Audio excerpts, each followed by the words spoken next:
All right, we got this really nice Letaya mobile filing cabinet, perfect for an office space, a study space, but can really be used for a wide array of spaces. Most importantly, it's a filing cabinet that locks. It locks. So this lock right here is locked. It also locks down here. So we've got these two keys right here. I'm going to stick these in. So this unlocks, and as you can see, I still need to put the files in there. We got these files right now, but it holds a lot of files. And then this is unlocked too. So a lot of space for files, and anything you want to keep private, you want to keep hidden away, you're good to go there.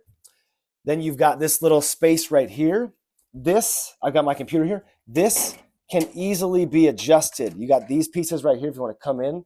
See, there's this piece right here, and there's 4 of them. So easily this can be moved up or it can be moved down depending on what you want to do here. So I got it here. Got these books here in this space. And then if you want to come over here, we got these little J hooks right here. So they easily just fit into these holes. You can put them wherever you want in these holes. I got these various things being held up there.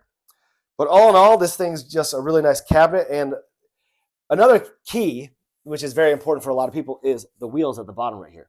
You can easily wheel this around, and it even locks into place if you use those. So all in all, this is a pretty sweet file cabinet, and I highly recommend it to you.